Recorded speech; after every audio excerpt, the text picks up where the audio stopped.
The rise of the celebrity author has come to dominate children's literature in the last decade, a genre all too often sidelined within literary circles. Until now. Step forward one of the most talked about authors of 2023, Katherine Rundell, who seems to have come up with a compelling new fantasy novel that's seen her likened to literary titans like J.R.R. Tolkien, Philip Pullman and C.S. Lewis.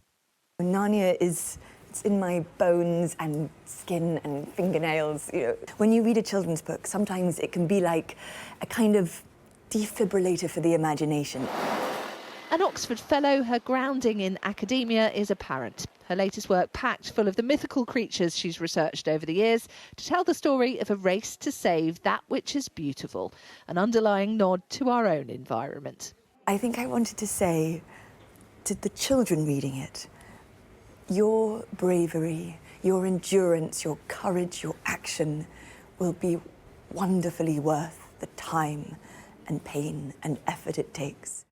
Her own childhood, by all accounts, a magical-sounding affair, growing up, as she says, surrounded by wild monkeys and snakes in Zimbabwe. I was allowed to play outside and be without adult supervision.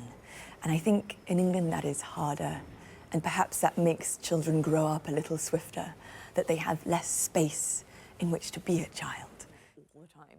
As for the modern propensity of celebrities writing children's books, Rundell questions the wisdom. Our current ecosystem does mean that there's often in some places limited choice and the same names over and over. And I think what we need is to find ways to get variety and scope into children's hands. Expect Impossible Creatures to rank alongside some of the most memorable children's series, with a sequel already in the works and a third on the cards.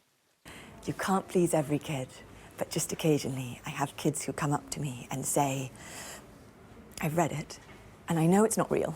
Obviously it's not real, but is it real? Already being hailed a modern classic, as Rundell says, at its best, children's fiction gives young people a blueprint for what it might be to be happy. Katie Spencer, Sky News.